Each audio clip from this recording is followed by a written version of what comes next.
Okay, so just so you know, this is being recorded, so just for purpose of our consumption. So I'll start with a long acknowledgement again. On behalf of the Nigerian community in Ontario, being the host province for this event, we recognize that our community's work take place on traditional Indigenous territories across the province. We acknowledge that there are 46 treaties and other agreements that cover the territory now called Ontario. We are thankful to be able to work and live in these territories. We are thankful to the First Nations, Métis, and Inuit people who have cared for these territories since time immemorial and who continue to contribute to the strength of Ontario and to all communities across the province. We are honored to collaborate with Indigenous peoples, stakeholders, and communities throughout the various territories. By way of specific recognition, Network of Nigerians in Canada is headquartered in the city of Brampton, part of the region of Peel, operating on lands that are part of the treaty lands and territory of the Mississaugas of the Credit. I will now pass on to Fidelia to acknowledge Waterloo's treaty lands and territory. And like I mentioned, also, we can all just do the same thing by typing into the chat box as we recognize our Indigenous people. Thank you.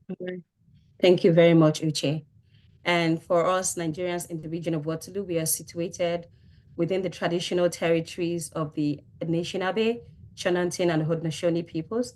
This territory is within the lands protected by the Dish with One Spoon Wampum. We acknowledge the continuing accomplishments and contributions Indigenous peoples make in shaping the province of Ontario. And I apologize, I did not introduce myself at the start of this meeting. So my name is Fidelia Okweje, and I am the president of Nigerians in the region of Waterloo.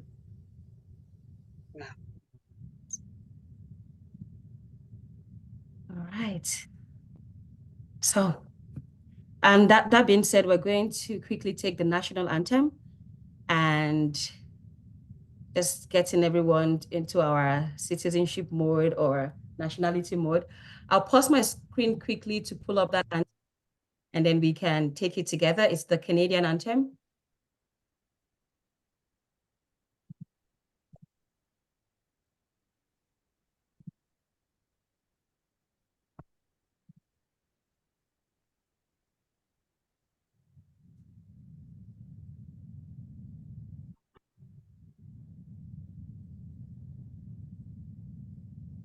Can you all see my screen?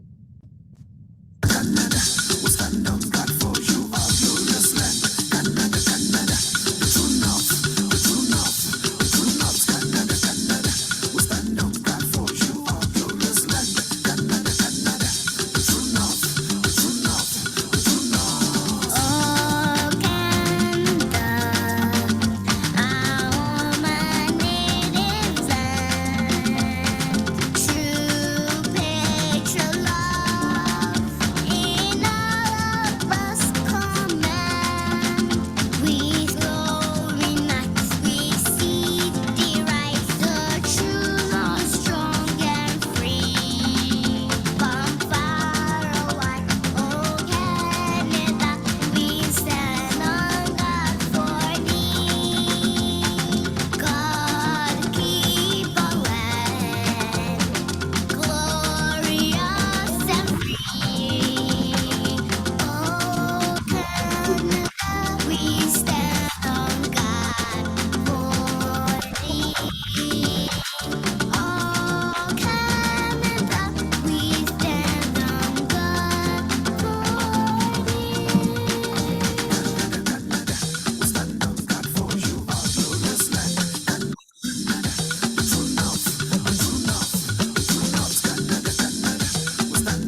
Thank you. Awesome. So if you guys are not aware, Tolazi is actually here with us in Ontario. Not promoting him, but like it's just amazing to see great and talented minds in our midst. On that note, I'm going to pass this back to Uche to take us through talking about NNC. This event, as we know, is being hosted by networks of Nigerians in Canada and Nigerians in the region of Waterloo. So we're going to do a quick introduction of both organizations before we kick into the panel session. And I will share my screen again.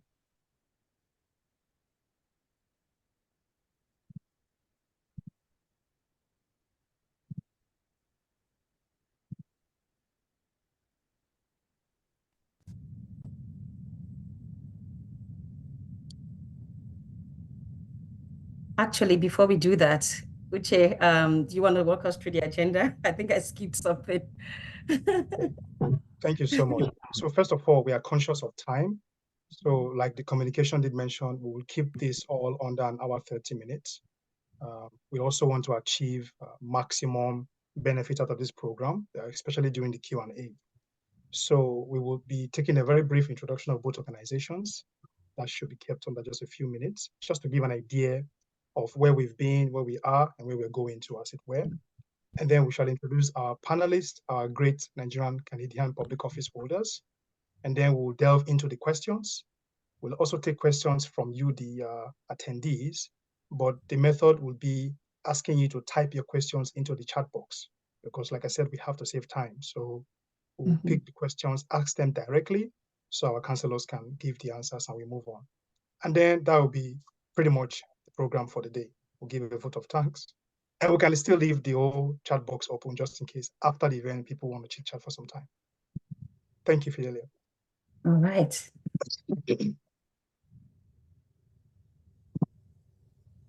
So back one slide. Okay, fine. Thank you so much. Once again, you're welcome.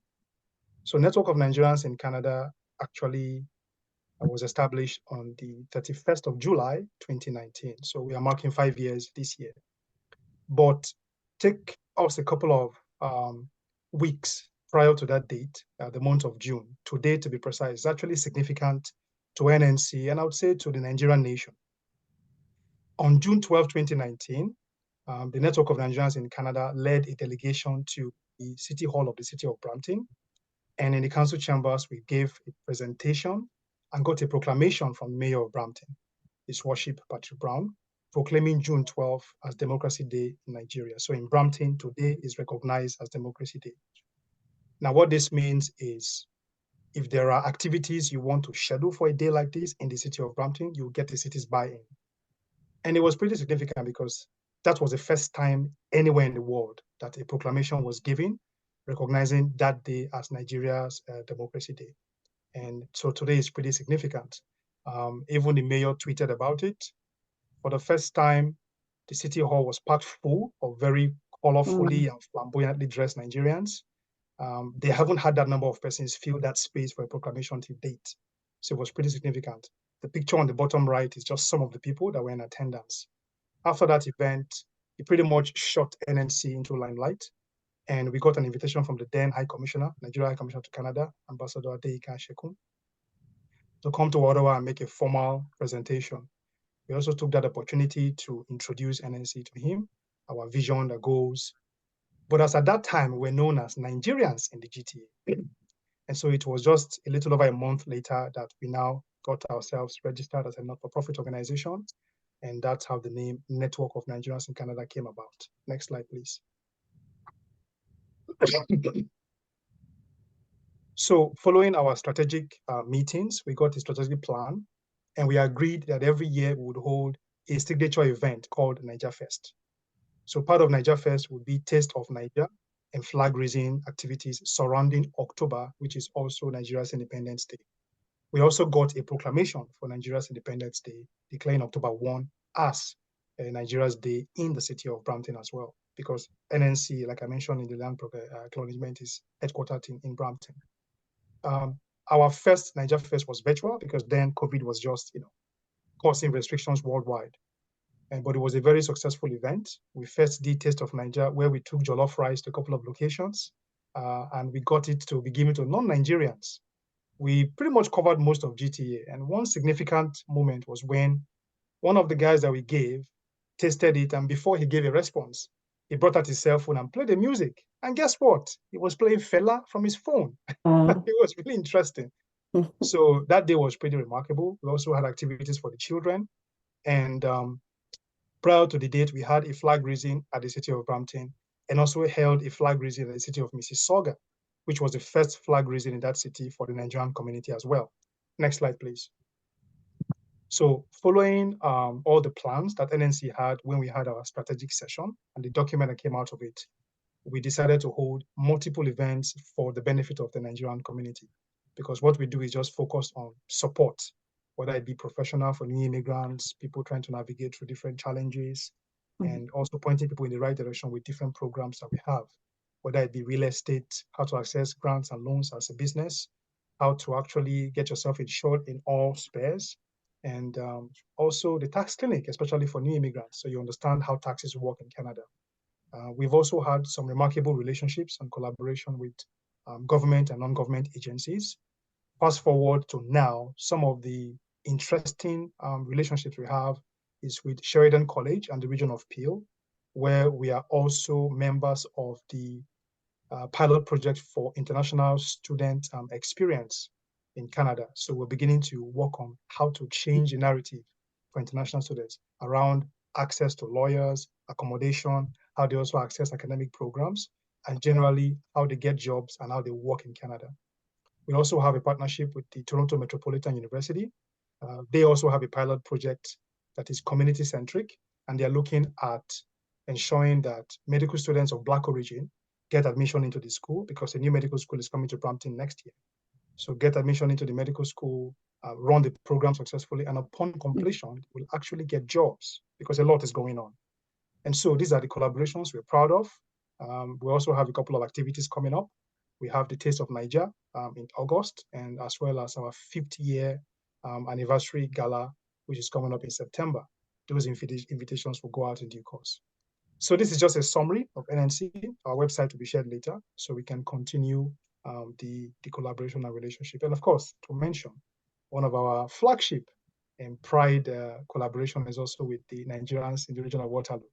This is our second collaboration, and I'm really super excited and proud of it. Thank you. Thank you very much, Uche.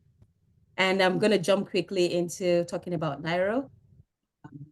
Yeah, so just similar to NNC, NIRO is just a group of Nigerians in the region of Waterloo. It started in 2016 with a group of friends who, just from positive experience from how we came into Canada and the kind of support that we got, we thought it was worthwhile to come together to pay forward. So the whole idea of NIRO was really friends who just felt like they got very good support coming into Canada, and that spirit of how do we pay this forward. So when we started, honestly, there was no clear vision. It was really we were offered this good support when we came. Let's pay it forward and do it to others. No clear vision, no clear path. All we knew was that we wanted to support newcomer Nigerians in the region with however we can, finding houses, finding jobs, navigating the region of Waterloo. Where do you go for this? Where do you go for groceries? That was pretty much all we had, what was driving us at that point. But we also knew that one of the ways to bring Nigerians together was through Owambe. So we kind of started our first gathering with Indie Fest, which is our Independence Day celebration. We themed it Indie Fest. So in 2016, when we started, that was the very first event that we did to actually share our vision with the Nigerian community here. It was successful. We got some support, and from there we kind of moved. And over the years, Indie Fest pretty much was like the landmark event that we're doing. But in all of that, we were still offering that, grassroots support to our community. Fast forward to 2020, or in 2019, we kind of started a WhatsApp group because we were starting to grow. We grew to like a number of 50 people who were really connected to the vision. So we started a WhatsApp group in 2019. The pandemic happened. There was a strong sense of we need community. So in a space of no time, our WhatsApp group of 50 grew to over 200. And in that same time, we had to transition from um, WhatsApp to Telegram. That same year, we got our first grant where we offered COVID support to our community, a way of welfare package. Now, all of this kind of galvanized what we now see as Naira, because in that time, we thought, no, we can't only be offering grassroots support. There was a strong need for capacity building. It was a time that having that, more people in one space kind of helped us to, figure out how best do we serve our community. So we started offering capacity development by way of workshops. It was everybody was home anyway. We were doing nothing. So we started bringing in experts in to offer monthly workshops virtually. And that same year, we had our Indie Fest virtually. And it's pretty much how we have been serving our community. So what do we do? Before I go into what we do, this is our leadership team. All of the work that we do is volunteer-based. The only staff that we have on Nairo are the backbone staff, which is Aisha and Ivy. Aisha is our program assistant and Ivy is our peer health worker, and that role is supported by the region of Waterloo Public Health. And pretty much what Ivy's role does is to provide health to improve the health of our community. And I'll build more on that on the next slide. So I talked about how we grew on our WhatsApp group, and we kind of decided how best to serve our community. In that space where we were looking, in that whole time of the pandemic where we were all there, just how best do we serve our community? We started offering, like I said, capacity building. So every month in Nairo, in our community here in the region of Waterloo, there is a workshop that goes on, and it covers different areas. An example would be in February, we offer tax clinic. We offer workshops on resume writing. We offer workshops on how best to represent yourself when you go into interview. There's workshop on housing, how to find housing, how to get your first home, mental health. Like the workshops are like a wide range of workshops, and this is offered every month virtually. Now through we started writing grants, and over the years, last year, we got a grant that helped us to, start our own summer camp, because in doing that, we wanted to also keep Nairo sustainable. We wanted to engage our youth in a way that they'll be able to carry the work that we're doing forward. So last year, for the first time, we had our grants. We had a grant that supported summer camp, and our summer camp is like a 6 weeks, weekly and weekend camps where we bring our youth together to do different things. But the beautiful thing about our camp is that very Nigerian centric. Like our values are very built into whatever activity or programs that we offer. In that same vein, we decided to, increase the social events that we have. We only used to offer in defense, but we started doing like the Children's Day. So for 5 years now, we've been having Children's Day on the weekends that coincides with May 27, which is the actual Children's Back in Nigeria. In also building capacity within our young ones and just promoting that sense of sustainability, we partnered with University of Waterloo, who also offers camp. So our youths not only benefit from the Nairo summer camp, they also benefit from the STEM-powered camp that is offered through the University of Waterloo. We also have a food bank, a cultural food bank, just right at this left-hand corner. It is done monthly, and our food bank is such that we offer Nigerian food. So the bag contains yams, vegetables, like not what you find in your typical food bank, but this was just this initiative was born out of, for those who know region of Waterloo, our demography is more of students. So this food bank has been running for a year, and it has proven to be a very good resource for our community, especially our student body. Again, like I said, Indie Fest is our landmark event. It's every October. It coincides with October 1st. I talked about Ivy's role. Ivy is the peer health worker, and her role really is just to build health and wellness within our community. So in addition to the workshop that we offer, every month there is also a workshop on health and well-being. We also go on hikes as a community just to build our well-being and mental health, well-being, and resilience. We've also built strategic partners in the community. Like I've talked about our collaboration with the region of Waterloo, who funds our food bank and funds Ivy's role, the worker. We've also built a very good relationship with our police because we weird relationship between Blacks and police. So we have a very good relationship with police to kind of soften that relationship so that we have very good relationship. We have good partnership with both our public and the Catholic School Board, where we work very closely with both equity managers to ensure that our children have the best experience in the school system. And the relationship is so beautiful that if we have any needs or complaints, we have that direct access to them to be able to navigate and troubleshoot some of these challenges.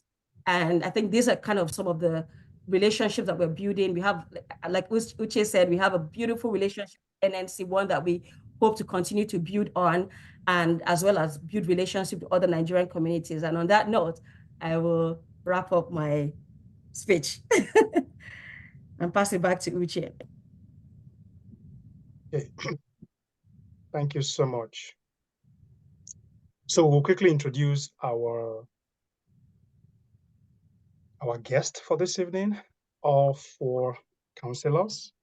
And just in case you don't know, all four of them are here. Yeah. We'll introduce them, and when the Q&A starts, you get to meet them, because I know that for some of us here, you may not have met them. You want to go to the next slide so I can just read it from the screen? I think I'm good. I'm actually doing the first introduction. Yep. So here today we have Councillor Khadija Haliru, who is from the town of Ingersoll. Khadija is deeply passionate about community engagement and possesses a strong belief in the power of representation. She found her voice in politics upon realizing that her perspective often went unheard. Driven by a desire to be the voice of a community, to be the voice that her community deserved, Khadija embarked on a journey to effect positive change. With a diverse array of experience from living in various corners of the globe, Khadija identified common concerns and aspirations, fostering a sense of shared purpose. Armed with the conviction that change begins with action, she embraced the responsibility of being an agent for change. Married with children, Khadija and her family made the pivotal move to Canada in 2006, following 3 impactful years spent in the United States. Equipped with a degree in public administration and a specialization in supply chain management, she honed a professional acumen. In addition to her career pursuits, Khadija is deeply invested in fostering cultural exchange and understanding. Through her business endeavors, under the banner of Brands by K, she strives to serve the vibrant African experience, crafting culinary delights and skincare essentials that bridges culture. Her commitment to youth empowerment extends beyond entrepreneurship. Khadija is not only the managing director of a non-for-profit youth engagement club, but also the founder of the Black Opportunity Network, aligning her efforts with the mission of fostering leadership and opportunities for youth of color. In the realm of governance, Khadija proudly serves as a councillor for the town of Ingersoll, leveraging her platform to champion inclusivity and representation. She served on the Police Service Board of Ingersoll, and as vice president of the Ontario Association of Police Service Board, she advocates for equitable and community-oriented policing practices. Committed to accessibility and diversity, Khadija is an active member of the Accessibility Committee and spearheads the establishment of the first diversity committee following her election. It is both a privilege and an honor for Khadija to serve, driven by a steadfast belief in the potential of collective action to effect meaningful change. Please join me to welcome Khadija Haliru to our midst today. Welcome, Khadija. Welcome. Thank you. Wow, that was long-winded. Thank you. Appreciate that very much. And thank you guys for hosting us. Well, great to have you here. I will now take on the profile of Councillor Funky Banjoko. She represents Ward 1, Fort McMurray Wood, Buffalo, Alberta. She is the first Black woman elected as councillor for Fort McMurray Wood, Buffalo, Alberta, and the only candidate outside of the Alberta NDP or UCP to win a seat in Student Vote Alberta 2023, and the only independent candidate elected by Alberta students since the province's first student vote was held in 2012. She and her family arrived in Fort McMurray in July 2011 and this has become a home for them. She's a mother, having raised two amazing kids here in Canada. One is an active community advocate and most recently completed a law degree studying in the UK. The other one, her son, is a Division I football player studying his undergraduate at Princeton University. She's a supply chain management professional with about 30 years of experience and mostly in the oil and gas industry. A bachelor's degree, MCIPS, that's a member of the Chartered Institute of Purchasing and Supply, United Kingdom, certified. Also SCMP, a certification in supply chain. She has worked in mental health case management for a few years as well. Of course, we have to mention the fact that there are various community volunteering projects that she's been involved in prior to arriving in Fort McMurray, and also volunteering and community activities in Fort McMurray as well. Just to mention a few, she's in part of the Community Service Committee 2012 to 2018, Community in Bloom 2018 to 2019, Social Director, Nigeria Canadian Association, Fort McMurray 2018 to 2021, Secretary, Redeemed Christian Church of God, the Lord's Heritage Parish, and Immigration Advisory Table, YMCA, Fort McMurray. Join me in welcoming Councillor Funky Banjoko to today's webinar. Thank you so much. Thank you. Thanks so much for having me. I'm thrilled to be here. Awesome. And on that note, I'm going to welcome Councillor Ajibola, popularly known as Jibs Abitoye, who was elected to City Council in October 2017 and re-elected. Okay, I have this, can we accept people in the room so I can see my screen? It's kind of in the way. Yes, I'm trying to do that quickly. Okay. Okay. So Councillor Jibs was re-elected for the second term in 2021. I'm still waiting for that to leave. She was born in Lagos, Nigeria, to a journalist father and an information technology mom. She moved to Fort Saskatchewan finally almost 10 years ago after getting married to the love of her life, Joshua. They're blessed with 3 children, Timmy, DG, and Tammy. Jibs has a Bachelor of Science degree in economics from the University of Lagos, is a 4th class power engineer from NAIT, and is certified project management professional through the Project Management Institute. Her previous work experience includes financial services representative at the Canadian Imperial Bank of Commerce, which is CIBC, project cost controller at Dow Chemical, and credit risk analyst at the Guarantee Trust Bank. Jibs is a local business owner and an avid volunteer. Prior to becoming a councillor, she volunteered on the Family and Community Support Services Board, Navy League Cadet, and as chair of the Fort Saskatchewan Multicultural Association. Jib is an active member of the city's various municipal boards and is currently council representative on the following boards: Board Committee Application Review Committee, Edmonton Salute Committee, Emergency Advisory Committee, Fort Saskatchewan Youth Council. Please join me to welcome Councillor Jibs Abitoye to our midst. You're so welcome to honor. Thank you very much, Fidelia. I appreciate that, and it's really great, and it's really an honor to be here. Thank you.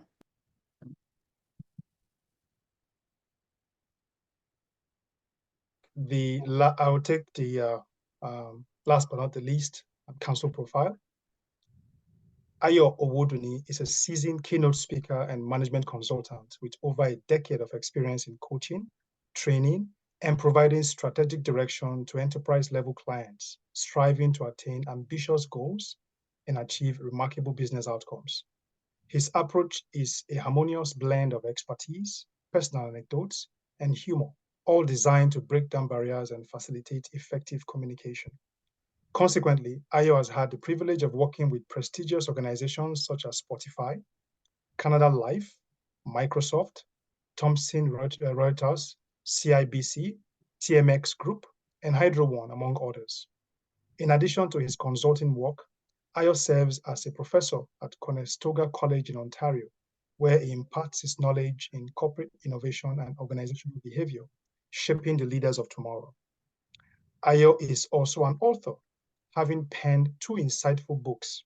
His first book, titled Values, Culture, period, redefining the value of to drive business results, delves into the profound impact of values and culture on business outcomes. His latest book, Inclusive Leadership, The Immigrant View, Helping Immigrants Thrive and Soar in Your Organization, has recently been released and is available on Amazon. This book explores the critical topic of inclusive leadership and its role in empowering immigrant professionals within organizations. Education-wise, Councillor Ayo holds an MBA with a specialization in entrepreneurship and technology, showcasing his commitment to innovation and growth. He is a certified life coach and a member of the Canadian Association of Management Consultants. Beyond his professional pursuits, Ayo is actively involved in various boards and organizations dedicated to making a positive impact.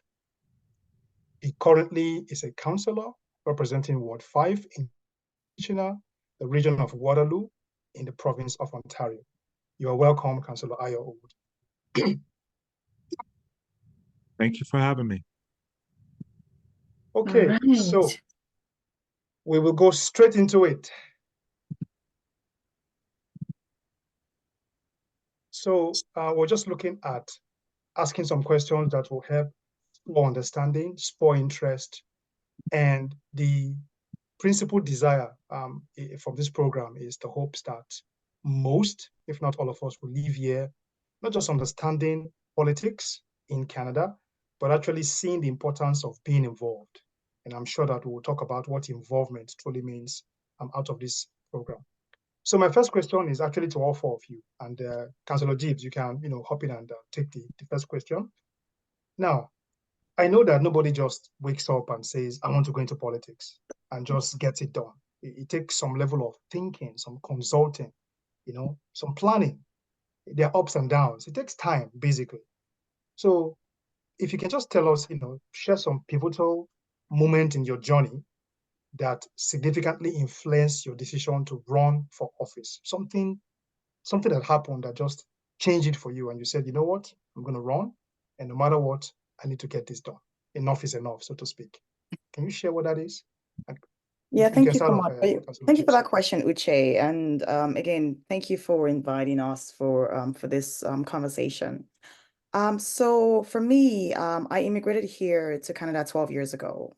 And when I was coming here, I saw it as an opportunity for me to be able to actualize the things I wanted to actualize, right? And so I knew that everything was now in my control and I could steer the course the way I wanted to. So the first thing I did was to write a 5-year.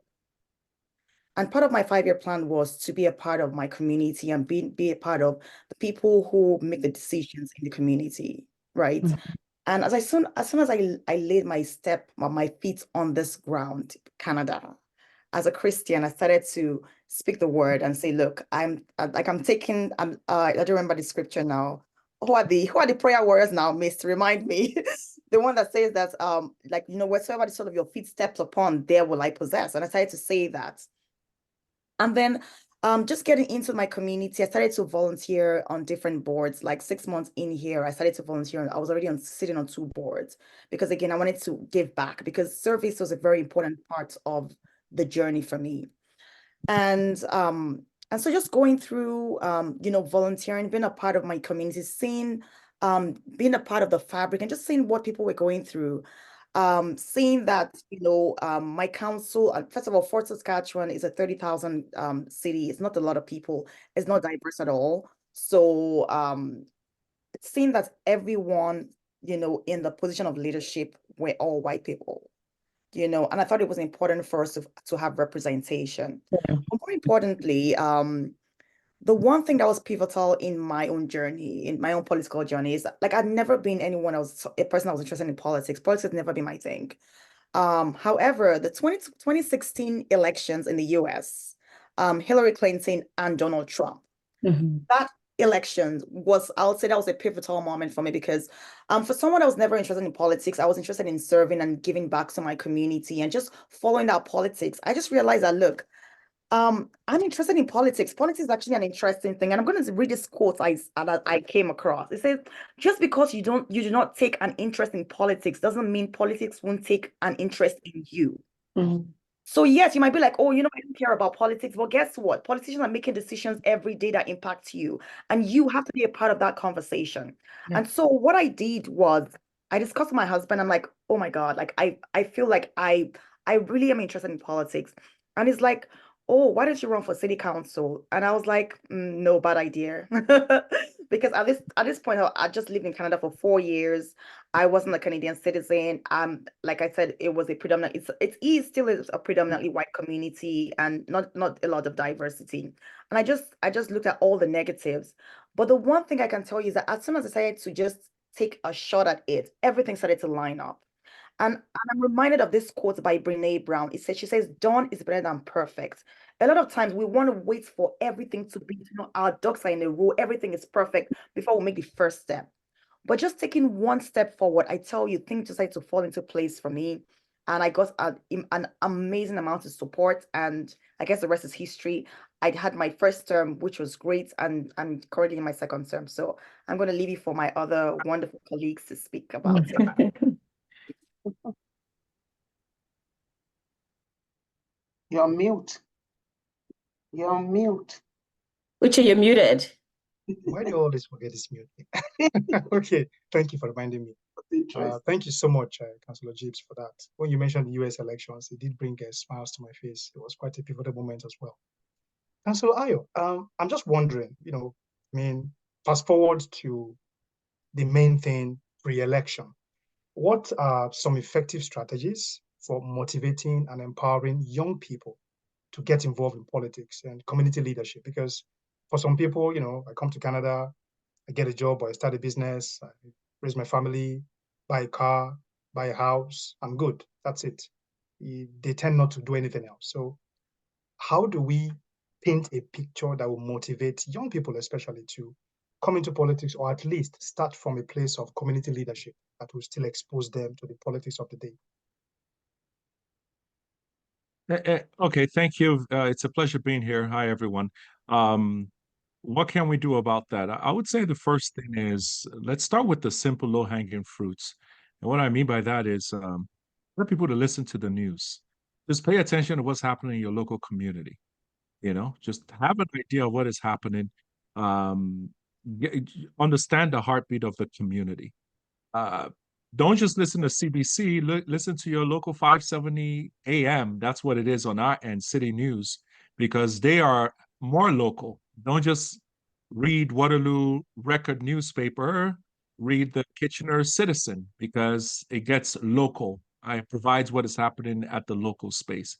That's when you start getting introduced to local events and things of the like as well. I will say for young people, another thing you can do is volunteer. Councillor Gibbs Abitoye shared that. Get involved, because there's just something magical and beautiful about when you serve others. There's a way that the universe in turn serves you. When I joined the board and I started serving, the former mayor of Kitchener sat on the same board, and that was the person that helped me with my campaign at the end of the day. There have been places that I've served, and there are mentors that I met while serving. That's how I met them. I don't know if Fidelia knows this, but at the second Nairo Indie Fest, I made a speech at that event.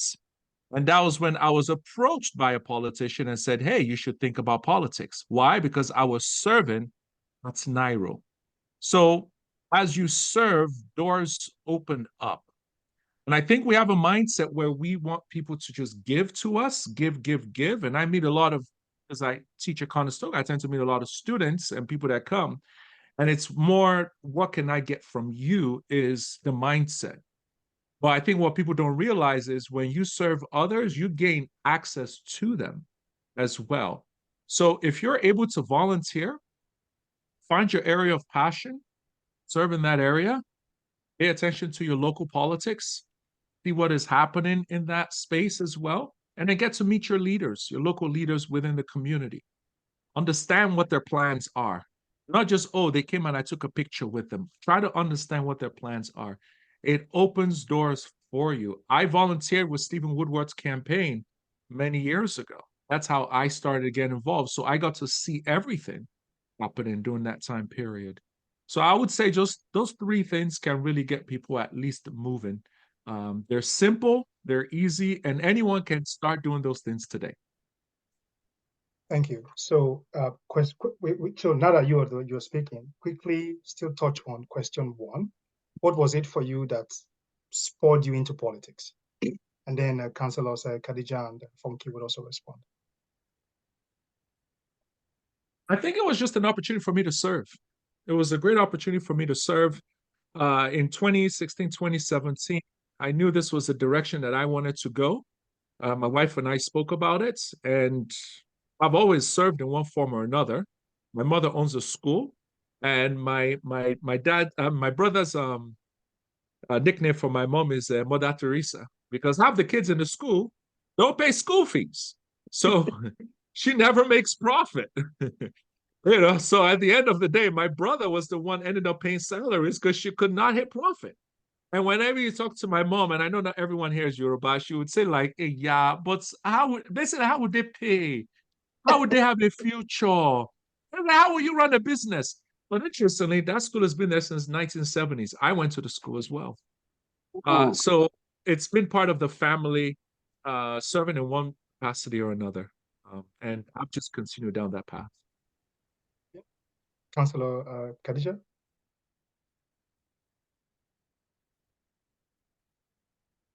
You're muted. Okay.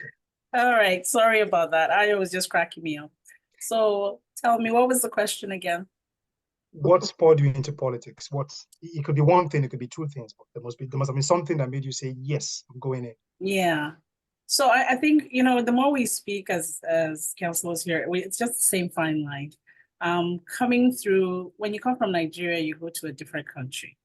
Your goal should be to learn the country that you decided to, you know, settle in, because at the end of the day, that's your home. That's where you want to make your home. So when we came to Canada, like I'll start from the States, where when I got there, I realized I got to know my way around. And the first thing, like Ayo said, was volunteering. I asked someone who had a care network to let me volunteer. And I had 3 clients. He actually said, will Alaji let you help? I said, please, it's not about Alaji, it's about me. I want to do this, you know? So he gave me 3 clients that I would go visit them and medicate for 2 of them. And the other just needed somebody to sit down and watch TV with.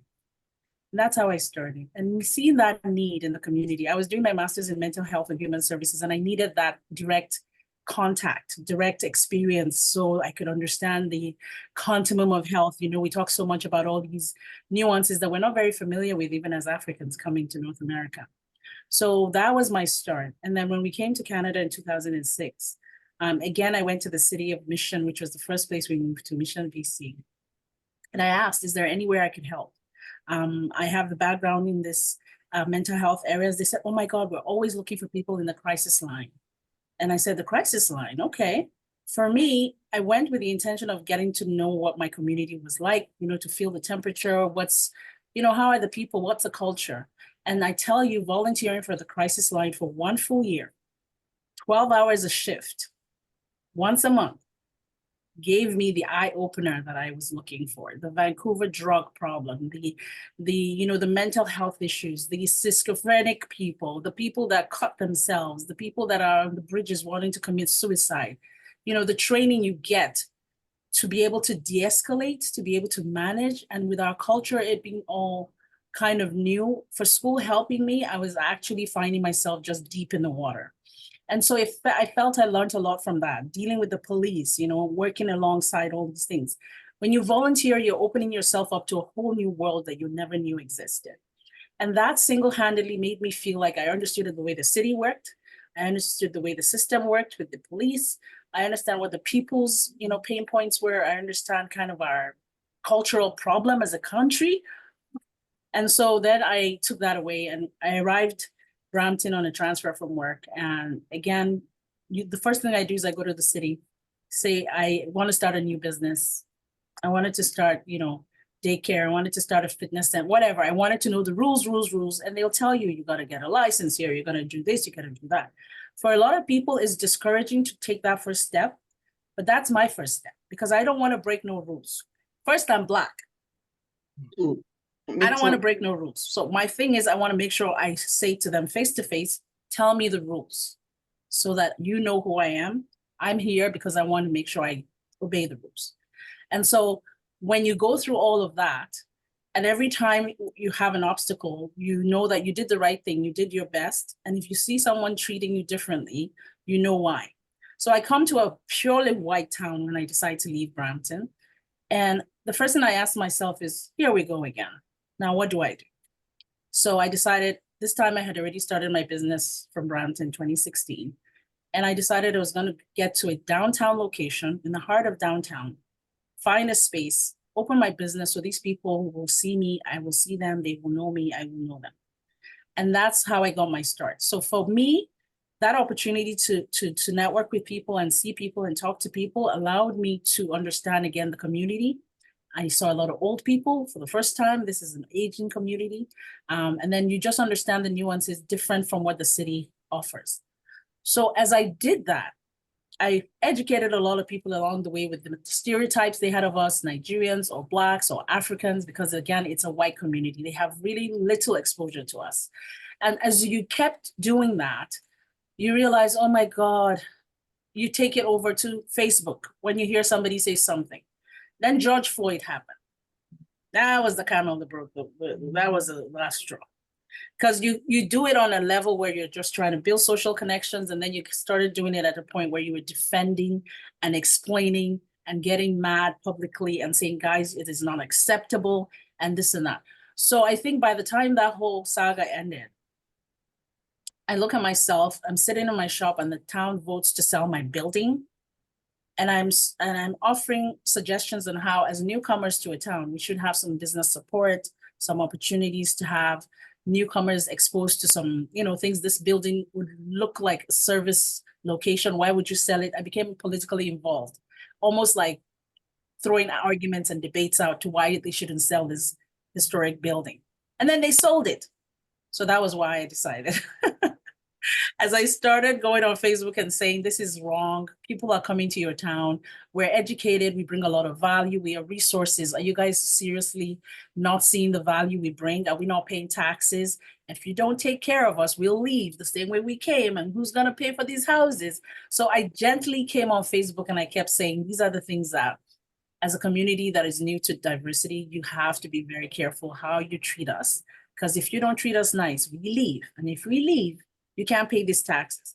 And so I think because of all that, I didn't even plan to run for politics. It was someone who apparently had a group of ladies they discussed came to say to me to run for the seat. And I was like, you guys serious? Like, just like Jibs, like, really? That's not even possible. But then I sat back and I had a discussion with my family, and my family said, you're already doing this anyways. You're already everywhere. So just go get paid for it. So essentially, that's why I ran. And the real reason was because I felt like, I know I have my experiences from, say, Vancouver to Brampton, but they're seeing me like I just came to their town and I don't know anything. And I'm like, no, I will show you guys, I actually know something. I know how the system works. I know that I can make a difference. And that's kind of why I ran. Thank you.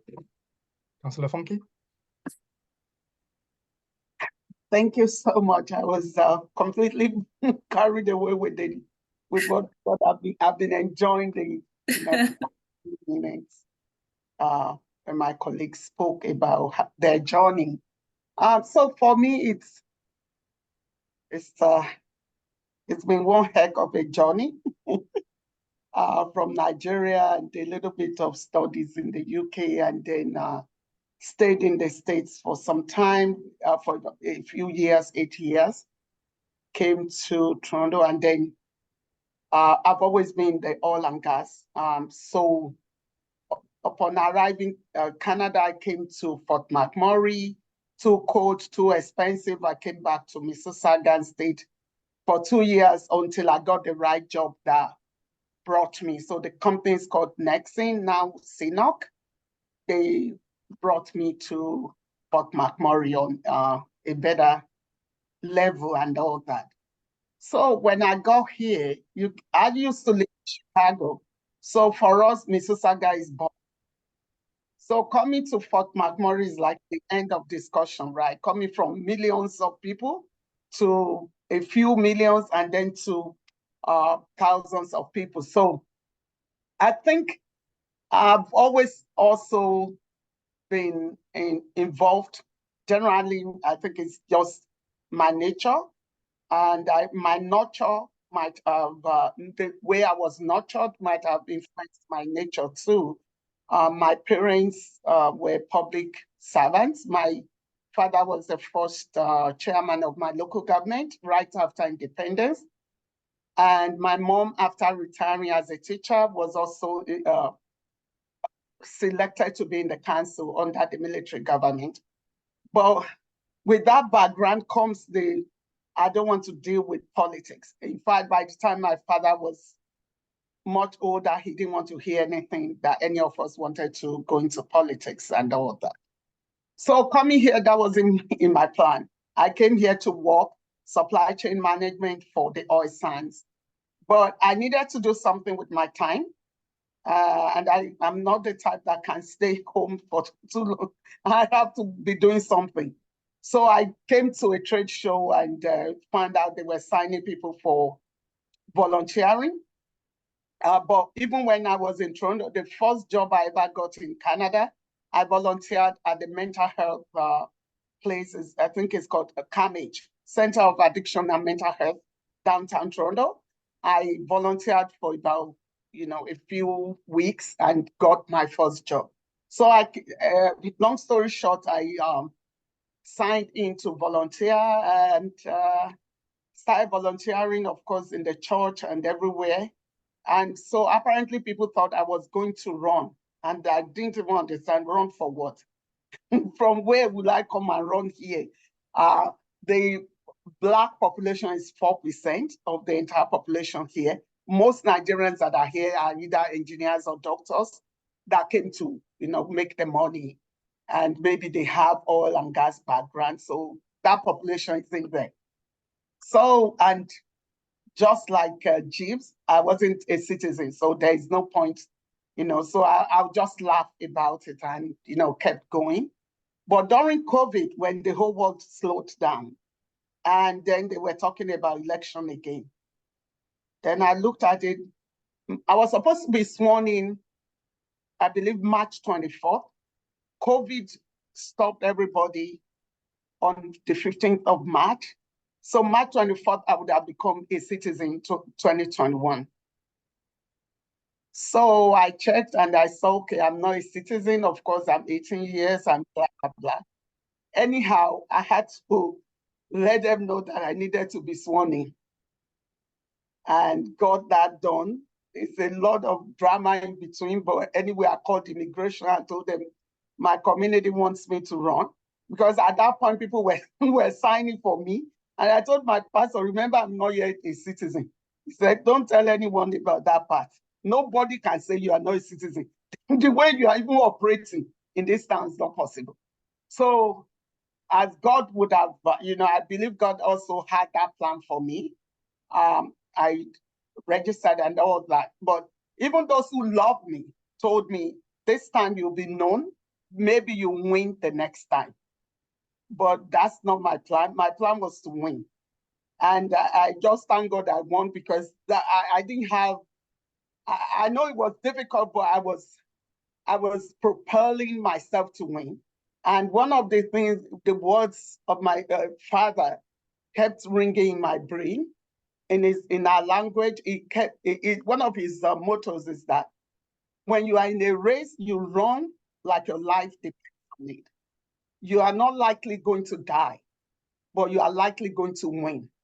And if you don't win, you would have, done your best. So of course, and then to your other question, I think one of the things that helped me was the fact that I had been connecting with people at all levels. Whether you are a cleaner or you are a driver, it doesn't matter to me. Public places, anywhere. I mean, people have different natures, but I will say hello to anyone, even when I know you don't like me. It's like, I don't care. I still want to say hi and all that. So when I was running, it was easy to actually reach out to everybody that I had come across. So one big lesson for me is that never look down on people. You never know when you will need them. And one of my slogans running for my election was, the vote of a doctor is the same as the vote of a cleaner. Go after it. And that was, so I was developing different kinds of slogans. When Obama ran, I was living in Chicago. So, so I kept remembering the audacity of Obama. And I said, well, you've got, and we, most people hearing me, I believe, are Nigerians. I believe there is also something in us. There is a way we are wired. If we really go after something, we will do it. Whether it's the good part or though we don't like the opposite, the negative things, but we have that kind of build that if we are set, we can do it. So long story short, that's how I got to where I am right now. And no Blacks had won, whether they are men or women or Caribbeans or Africans. So, but when God says it's time, then it's time. Thank you. All right, thank you so much, Councillors. Like, your stories have been beyond inspiring. Even though your stories are different, there was something that I captured in everything that you all shared. Is one, the spirit of humility. Like, you had that heart to serve. Like, it was so glaring in your stories. Like, your desire to serve, not to take. Like, in Ayo's words, it wasn't about what do I get, it's about what am I given. Like, that is just so beautiful to see across all of the stories that you've shared. Another thing that was so profound that you talked about, and again, it's still tied to that heart of service, is you all touched on volunteering. You served, you gave your time. You knew that for you to be seen, yeah, you had to give. And even though you didn't do it from a place of visibility, you volunteered. It was very key to you to do that. I also saw the need for representation in all of your stories. You wanted representation, you wanted your voices to be heard. That was very glaring in your story. But what was also very profound for me is your can-do attitude. What I also saw in all of the stories that you shared. Like, you wanted to do something and you went for it. You were not swayed by the fact that you are Blacks and there's all of the roadblocks and bureaucracies. You challenged status quo, and you went for it. So you did the work and you fought for what you believed in. I just wanted to point that out. Like, it was just so beautiful and profound to see. So my next question is going to Funky. And before I ask a question though, Funky, I just want to acknowledge how regal you look in that position. Like, I look at your screen every time, I'm like, oh my goodness, what a majestic human being. So I wanted to put that out there. And my question is, what are some of the biggest challenges you faced while campaigning? How did you overcome them? Yeah. I'll start with the little things that we all can relate with. Sometimes when you're speaking, people say maybe they can't understand you. And that could be intimidating if you let it be. So I think I shared with Ayo and Jeeps. I came to the point where I don't get angry because even my son tells me, what are you trying to say? And then after a while, he says, okay, just send me a text. So the day I said it in the office, people were looking at me like, for real? I said, yeah, so you can, that won't be a problem. I can repeat myself many times. And I always say to immigrants, you have the opportunity to repeat yourself. That opportunity to repeat yourself is an opportunity to make corrections. It's an opportunity to look for better grammar when you are going to repeat yourself. So I'm from Ekiti. If you originally say, I want to go, if you didn't understand me, I'll say, I want to proceed. If you didn't understand me, I want to start, So so I just use that as one of the examples of, and people use it sometimes, even when they can hear you. So I say, okay, no problem. I start raising the English up now. Now I'm Niger. So that one, and then the fact that, honestly, even within the African community or any society, the women still have, there's still some challenges and barriers to being a woman. And even when we go for the FCM or RMA leadership in Canada, we are less than 30%. So even you feel challenged, and women don't do much to participate. We were talking about participation. I told the people in my church, I said, you all love me, I know it, but you won't go out and vote. So women are the most, but they won't come out and vote. I'm a woman. So that adds another layer to being Black. So some people can't still understand how beautiful Black is, or how beautiful the different accents are. The English accent is different from American accent and Canadian, and so is Nigerian accent. So many different little things. But for me, how I overcome is I love myself so deeply, and I don't hide it. And nobody can make me feel less in any gathering.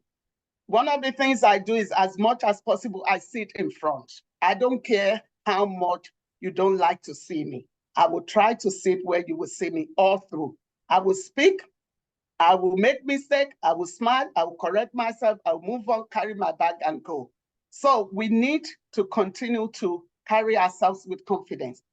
For Africans, for Nigerians, I've never seen a set of people so educated as Nigerians. And I said, anywhere, my mom had 5 children, all 5 of us, the least is first degree. It's not common. I didn't know until I got to the States that it's not everybody that has a degree. So we have so much to offer, and sometimes people try to put a roadblock. We need to shine through, and competency is something people can't deny. Excellence, people can't deny it. Whatever we do, if we do it excellently, we show competence, we shine through our strengths and try to, address our threats, but let our strengths, the opportunity, and seize the opportunities as they go, and just keep shining through with the positive part of us. I think that's what helped me. Thank you. Thank you, Councillor Funke. Yes. I know it's pretty frustrating when, despite our academic qualification especially, you still have people here look down on you, speak down on you, take you for granted, and pull you away from opportunities just because either they feel intimidated by your qualifications or because they feel they can't stop you. And so my next question is for you, Councillor Khadija. We're both, I did meet you in an event on Sunday, and we just spoke for a while, and you were also on the panel in that event, so I know that you shared some experiences as well. I know that there are challenges, and because it's mostly a town of one community, it even makes the challenges a whole lot more to surmount. But evidently you have surmounted a lot of it, and you continue to surmount them. So I was just wondering, how do you stay motivated and resilient in the face of all these challenges that basically you have to face every day? Okay. I like the way that Funke reminded us of who we are. When you know who you are, your experiences, no one can take them away from you. Like I lived in the UK, I had kids there, I've been through the healthcare system there. I had one in the US, went through the healthcare system there. I come to Canada, you go through systems, and if I'm speaking to someone who needs an idea of us looking for doctors, for example, in our clinic, I have some perspective, right? I have an idea. I have a family that studied in the UK medicine. And if I'm bringing all that to the table, it doesn't matter if you think I'm worthy or not. I'm speaking with competence. I'm speaking with experience. I'm coming to the table with some perspective that you don't have. So what I say to them, and how I turn it around to make it seem like I'm being helpful so that it's not intimidating, is like, you guys are so lucky, some of us are coming from all these places with all these ideas that we can maybe just look at what others are doing and not have to invent the wheel. Because I know when I lived here, because once I start speaking like that, people's guards come down. Because they're like, who is she? Who does she think she is? Like, why did she think she knows this? But when I say, like when I lived in Vancouver and we dealt with the police, on the police board when I'm talking, people be like, oh. And then you're talking about mental health, we're talking about the encampments. And I'm like, this is my experience from how we used to dress. Oh. So the people in the room who are now angry with that's their problem. So you stay motivated because you feel like you have so much to offer. And even if I hate every day sometimes, there's no choice anymore but to keep going because you're doing it and you're seeing the results of your difference. The difference is that you have such a perspective that they cannot even relate to. So most of the time you have to make sure they understand that it's not their fault that they can't see the way you're seeing. On the other side of the world, sometimes people don't really understand how we do a normal daily life. And that's kind of the blessing of me coming here to say this. So I hope you guys can see it that way, because to be honest, and then they'll say, I've never traveled. And they started out taking all that negative away. And then they say, yeah, I know. Well, I don't know. We'll maybe look at other ways and other places. And then they'll end up going to do that, but they won't look at the places you mentioned, but they'll end up going to do that. So I think I just stay motivated knowing that no matter how easy or hard the conversations are, it adds a little bit of a needle forward to the discussion. And I think that's why we feel valuable to ourselves, because we know that one day there will be no argument that we made a difference. And I think that's very important for us to know. We know who we are. We know that our experiences help. We come with different perspectives. And I mean, you travel the world and you come here, and sometimes these people don't realize the travel we've done to come here. Some people don't even know we had to apply to come here in my little town. They don't know that it takes us waiting times and medical checks even to come here. So with all my conversations, I've been able to educate so many people because they don't know enough of all these things, that now that they're beginning to know, they're beginning to be more open, more inviting, more welcoming to the conversations. And I think at that level where you're now making decisions, people are now maybe perhaps getting a little bit more rough because they can't compete now. Your experience and you're speaking of it, and you're basically clear-headed about what you know and what you don't know. When I don't know, I say, you know what, I don't know. Is there? And I ask those questions. And then you'll see community calling and saying, thank you for asking those questions, because they're so used to doing it a certain way. You as a newcomer, you don't know everything. You haven't been here for your whole life. So I'm asking those stupid questions because I know someone out there like me needs to have those questions answered. So I think that keeps me motivated. The fact that every time I do a session or I have some back end problems, there's always one email or one person that appreciates the fact that that was not a normal thing, and we're happy that it was not normal. So I think everyone should realize that we are actually value addition. And I think that's what makes me stay motivated. All right. Thank you so much. That is beautifully said. Well done. Well done. And just in the interest of time, I'm going to quickly jump to Jibs. You're very unique. Of all the 4 counselors here, you are the one who's doing this for the second time. And I cannot imagine how, for lack of, I don't want to use a negative, how wonderful that would have been for you. So being a second-time counselor, what changed when compared with your first time? What are the changes you see between now and your first time? And really, what is the goal? What is the next plan for you? Like, what's the vision? Next plan is Prime Minister. Are you ready? Awesome. Love that. Okay, on a serious note, so my first term when I got in on council, I was literally still a new Canadian, right? Because I'd been in Canada for 5 years. So getting on council and having to understand like all of the nuances that comes with government and the complexities that come with government, it was like drinking water out of a fire hose, because it was a lot of information at one time that I had to know. And we're making decisions on the go. So you can't be making decisions on things you don't understand. So it was almost like a catch-22, trying to understand things, making important decisions, and it was a lot, to be honest, in my first term. But I I loved every bit of it because I see how much I've grown so much in this role and understanding things that I apply in just different things. Like something that wasn't already in my bio is I actually wear a lot of different hats. I'm a realtor, I'm a cybersecurity analyst, I own a fashion brand outside of being a politician. And I'm telling you that things I've learned on council, I've been able to apply even to cybersecurity, you know. So I think just being able to being multifaceted just also helps. But more importantly, something I want to really point out in my second term is now I feel a lot more comfortable in the role.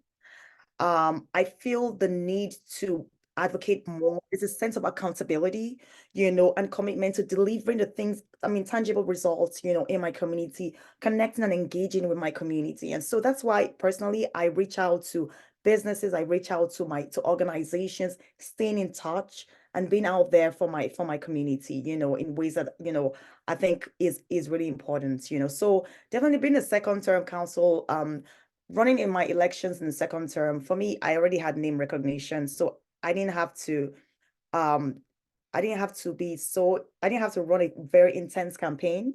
You get what I mean? As it was in the first term. But I mean, for me, it was a great honor to have been reelected and be, you know, trusted, you know, for this role. In terms of my next step, honestly, my next step, it's a secret. Okay, but seriously though, like in my next term, I honestly I would not want to run in the third term as a city councilor. I think I've given what I need to give on council as on the role as a council member. The next step will probably be to run for mayor. That's something I'm definitely considering. We're still considering and just, you know, trying to weigh all the options, but that will probably be the next step. Yeah. Thank you. That is fantastic, by the way. And honestly, the sky is just your stepping stone. Still impressed and inspired by what you're doing and your vision. And honestly, I wish you all the very, very best. And I'm going to come back to Funky. So Funky, what informed your choice to run as an independent? So what does that even mean? And you were also the only independent candidate elected by Alberta students since the province first student vote. What does that even mean, and how does that impact your political journey? Oh, thank you. So I was supposed to run under the UCP umbrella.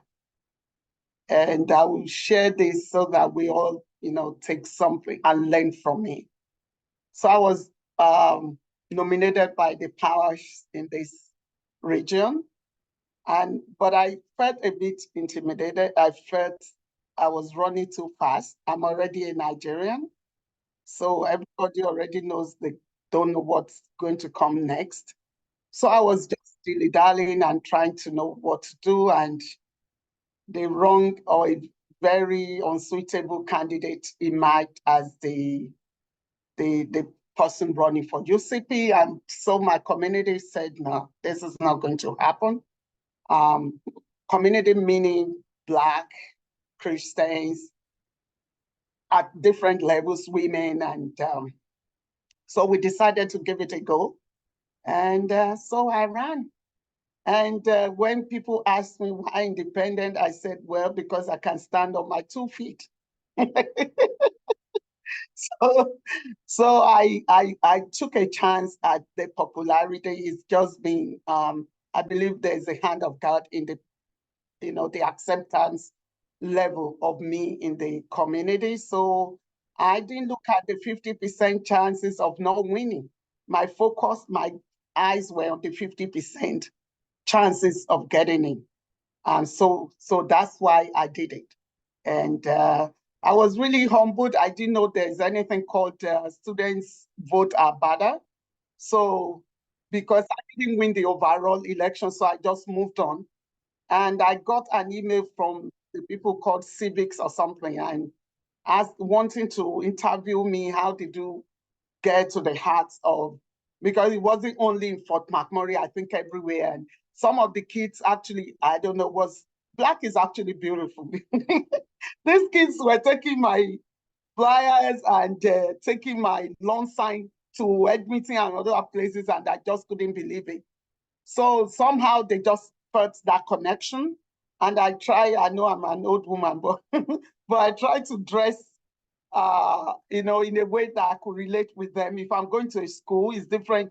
My dressing is different from maybe going for women's meeting. I have some ways that I've kind of had that I have maybe a brand now, trying to look like Jeeves when I'm going out for such meetings. So the kids can easily relate, and so it was easy for them to vote for me. I didn't know they do their poll, and I was really humbled to be recognized as the only candidate for independent.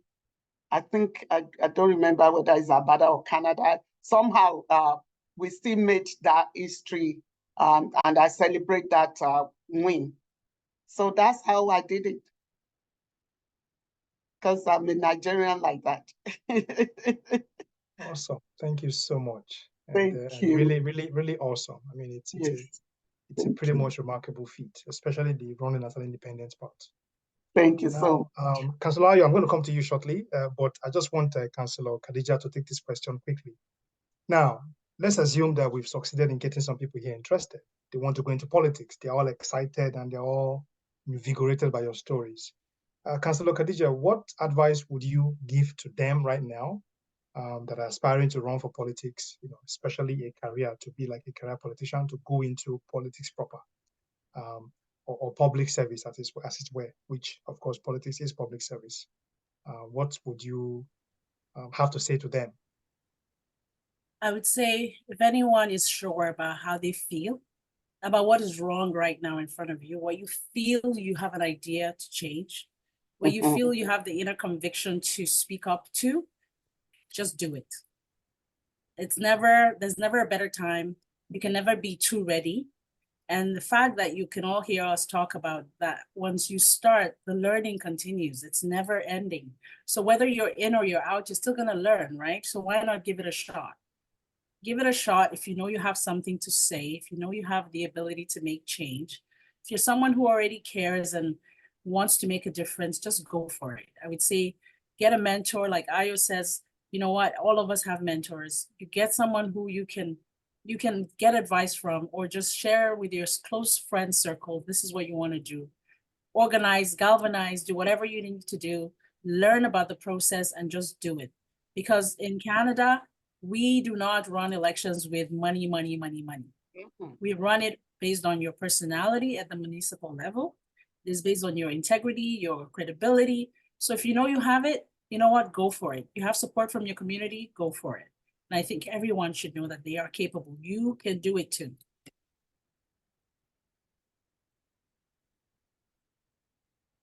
Okay. That's me, right? Yep. Yes. Sorry, I was just taking note. There's just so much nuggets and wisdom that is pouring out of this conversation. So thank you so much, Councillor Khadija. Thank you so much. My next question is to Councillor Ayo and Councillor Gibbs. I'm going to share a little story. So Councillor Gibbs, the reason why we penned you down, especially for this question, was because when we were reading your bio, you said love of your life. You married the love of your life, and which I know we're just like, see love. So I trained this question to you intentionally. Anyway, so there's a lot, like what you've all shared. You're not only in politics, you're teaching. Ayo's teaching, has his business. You just talked about the 1,000,001 hats that you wear. You have a fashion brand, you have a business. Like, for goodness sake, where do you have time to live your life? And you have a beautiful family. I know Ayo, and you know how passionate he is about his family. I could hear that from you and even from your bio. Where do you find time? Like, how do you add politics to all of these wonderful things that you're doing? How do you get it done, and how do you make time for your family? So who wants to go first? Let's start with Ayo.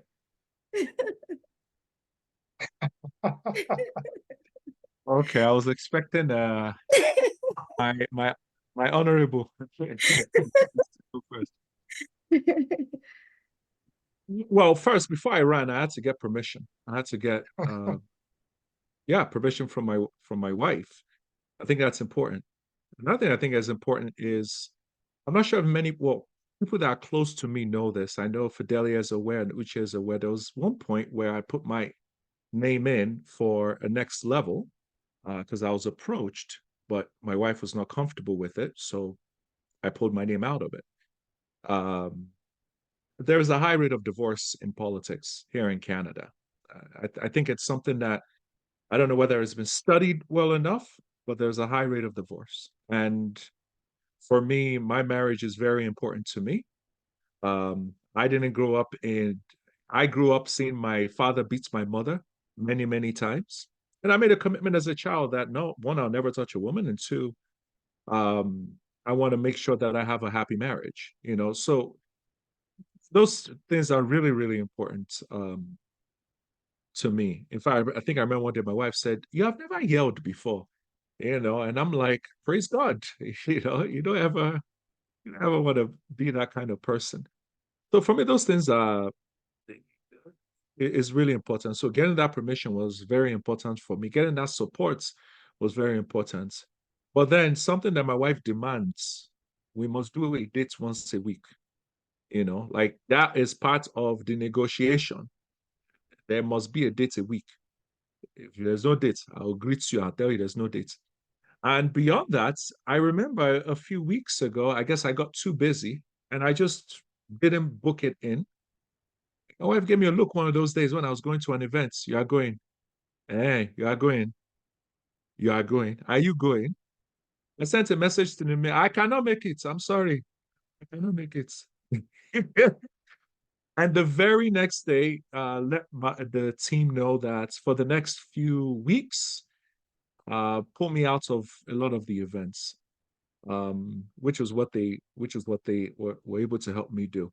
So for me, it's important. I respect the whole union of marriage.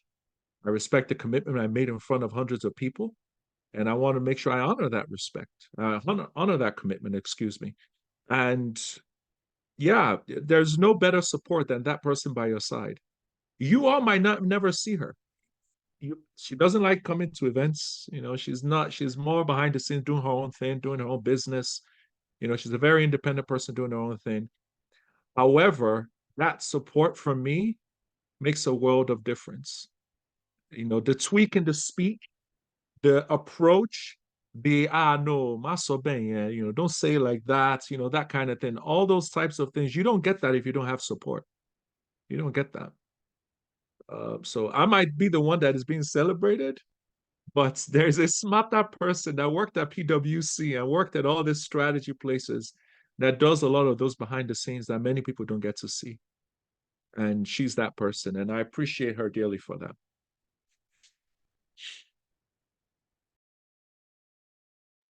I'm just emotional. That is so beautifully said, Ayo. Thank you so, so much. And Jibs. I wish she was here to hear all of it. Blow our mind. You recorded, so you can share it with her. I hear me talk about you. And over to you, Jibs. Please blow our minds away. That was wonderful. I don't know if I can match that. But I think there's a saying that's behind every great man is a much greater woman. I think you just emphasized that point. So thanks for sharing that.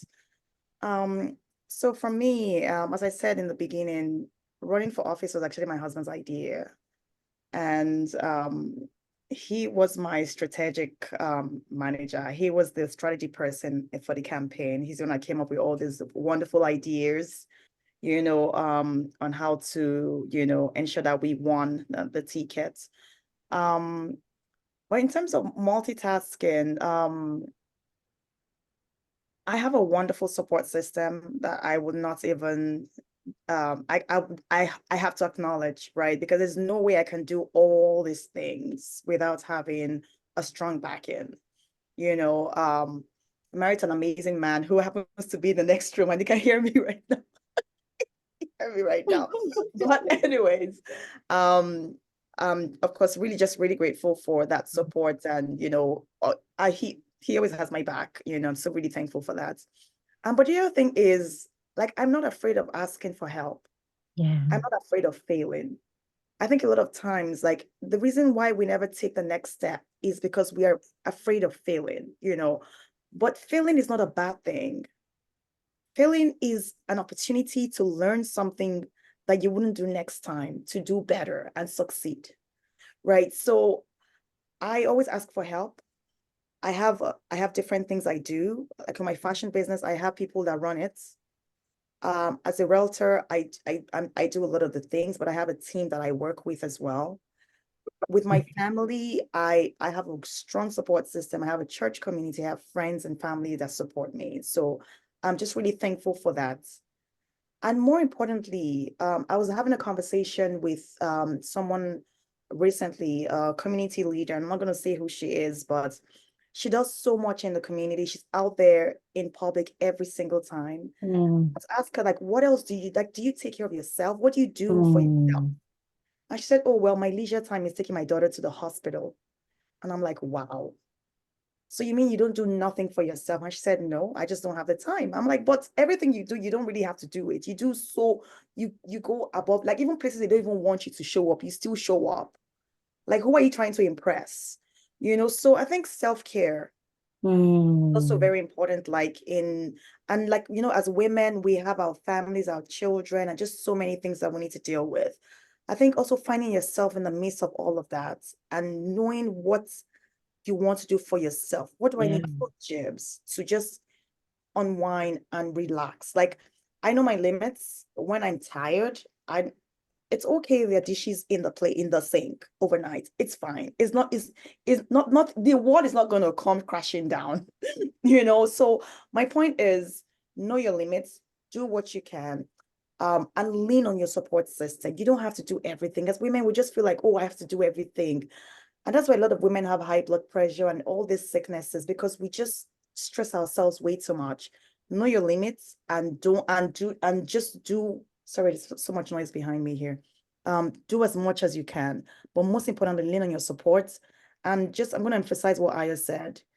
If your spouse doesn't support you, you can't go and be a rock star outside and come back home and there's no peace in your house. It doesn't make sense. So you need to make sure that that home front is settled before you go out there and be a rock star, because you know that you have that peace of mind and you're coming home, to a place of solace.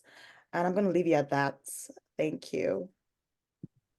Thank you so much. Well, beautiful. Thank you. Okay.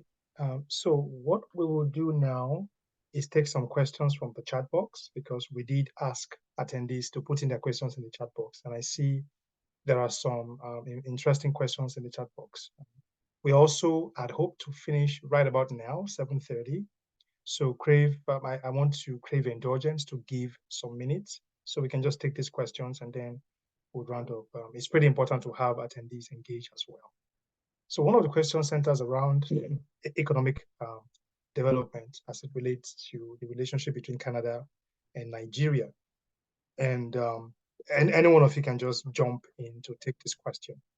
So the question is, to what extent can, your offices help bridge the gap, so to speak, between the cooperation between Nigeria and Canada in terms of socioeconomic investment. So it could be both ways, getting Canadian investors to Nigeria and getting Nigerian investors to Canada successfully. So is there any work you're doing in that regard, or is there any effect or influence that your office can have in that process? It's my field, so I know that is very important. I know that there are plays at also the provincial and federal levels, but then is there anything you guys can do, influence or contribute? I can, Aya, you want to speak? Let me let you, go ahead. Okay, I was going to say, I sit on the economic developments committee here in the city of Kitchener, so maybe I can jump in. I mean, first, let's acknowledge that we're at the local level. So I think it's important to know the distinction between the federal, provincial, and local. That's on one side. On another side, I think it's important to also realize that some things take time. And here's what I mean by that. Just because Councillor Aliru is in office now does not mean everything's going to change overnight, in Ingersoll or here in Kitchener. And why do I share that?